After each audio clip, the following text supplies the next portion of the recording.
teringat sebuah kisah pada saat perang Khandaq. Kang Teteh pernah dengar perang Khandaq? Pernah dengar? Khandaq itu artinya apa? Parit. Bagus Teteh, alhamdulillah ya. Ada yang tahu. Terima kasih atas jawabannya. Khandaq itu parit ya. Perang parit. Dan perang Khandaq juga ada nama lainnya, Kang Teh. Nama lainnya juga disebut perang Ahzab. Pernah dengar juga perang Ahzab? Apa artinya Ahzab? Teh, apa artinya? Ahzab itu golongan-golongan. Ahzab itu jama dari Hizbun.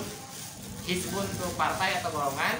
Ahzab itu golongan-golongan. Jadi saat Teteh akan Teteh dengar perang Ahzab, itu tuh sama perang Khandaq. Perang Khandaq itu sama perang Ahzab. Disebut perang Khandaq karena saat itu muslimin menggali parit. Disebut perang Ahzab karena semua musuh Islam itu bergabung. Di situ ada Yahudi, di situ ada orang-orang munafik, di situ ada orang-orang kafir, bersatu semua menyerang Islam di satu waktu. Makanya disebut perang Ahzab. Nah, pada saat perang Khandaq nih, para sahabat sama Rasulullah semuanya menggali Khandaq berhari-hari ya. Kebayang bagaimana lelahnya menggali Khandaq di zaman itu yang belum semodern sekarang, manual pakai tangan ngegali. Dan pada saat itu para sahabat dan Rasulullah itu banyak yang kelaparan,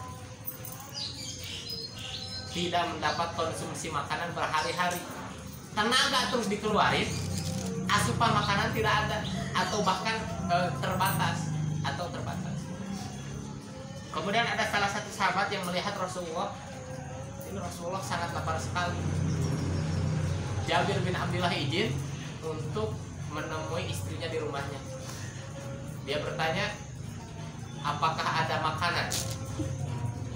Kata istrinya Jabir, ada tepung untuk membuat roti dan ada kambing tapi masih kecil kambingnya tuh. Ya udahlah, itu tepung bikin roti dan kambing kita sembelih aja. Kita akan hidangkan kepada Rasulullah. Oke, baiklah, kata istrinya tuh.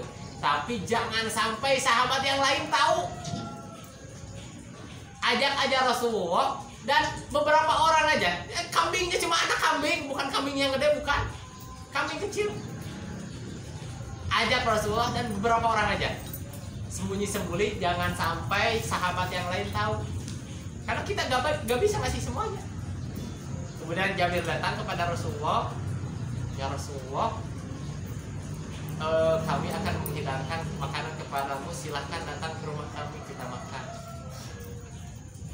Setelah mendengar itu, Rasulullah naik ke tempat tinggi, teriak di depan para sahabat, wahai para sahabatku, kita semua datang ke rumah Jabir, kita akan makan bareng-bareng. Coba bayangin gimana perasaan Jabir. Gimana perasaan Jabir? Panik atau gimana? Ini makanan cuma segini. Ini sahabat yang beribu-ribu datang ke rumah Jabir pengen makan. Gimana mana cukup ini? Bayangin gimana paniknya Jabir. Aduh, ini Rasulullah kenapa dibilang cuma Rasulullah, malah Rasulullah ngumumin ke sahabat semua kita makan di rumah Jabir bin Abdullah. Duh, panik ini malah Jabir. Langsung Jabir bergegas datang ke rumah istrinya. Wah istriku, ini Rasulullah malah ngumumin ke semua sahabat untuk makan di rumah kita. Kata istrinya, loh gimana kan ini makanan, mas juga tahu ini makanan cuma segini. Kok bisa-bisanya mas biarin Rasulullah ngajak para sahabatnya semuanya yang beribu-ribu itu. Aduh. Terus Jabir tuh bilang kepada Rasulullah, ya Rasulullah ini makanan cuma segini. Saya cuma punya anak kambing dan beberapa tepung untuk dibuatkan roti. Kata Rasulullah gini, hidangkanlah makanan tersebut, tutupkanlah kain dan jangan dibuka. Jadi kalau ada yang ngambilnya sambil jangan dibuka, jangan dilihat. Jadi akhirnya para sahabat tuh udah berkumpul di halaman Jabir. Bayangin udah berhari-hari gak makan, berkumpul di halaman rumah Jabir. Akhirnya masuk 5 orang atau 10 orang, pokoknya secukupnya rumah Jabir itu. Masuk sekelompok orang, makan, keluar, masuk lagi sekelompok orang, makan, keluar, sampai apa, sampai sahabat yang beribu-ribu itu makan semuanya. Itulah keberkahan Rasulullah. Nah ini nih Jabir di sini ingin berperan, bagaimana caranya dia berkontribusi. Tidak hanya berkontribusi menggali parit, tapi juga dia melihat Rasulullah kelaparan, dia inisiatif, walaupun di rumahnya hanya ada makanan segitu, dia hidangkan untuk Rasulullah. Dan akhirnya Allah memberikan keberkahannya kepada makanannya. Akhirnya dia tidak hanya mendapat pahala memberi makan kepada Rasulullah, tapi seluruh sahabat yang beribu itu dia dapat pahalanya. Jabir bin Abdullah dapat pahala orang yang makan sebanyak itu. Akhirnya beres semuanya makan, akhirnya dibuka dan utuh. Akhirnya makanan tersebut dimakan oleh Rasulullah dan keluarga Jabir. Ini mau berperan, mau berinisiatif. Berperan gimana apa yang bisa dikontribusikan termasuk Ramadan ini. Akan teteh kan di Ramadan ini para sibuk ya bikin agenda sosial ya kan. Ada agenda apa aja di Berdaya? Bagi-bagi takjil, ada bazar ini di sini. ada Ramadan ceria juga. Ramadan ceria itu apa tuh? Mengajarkan ke anak-anak warga sekitar.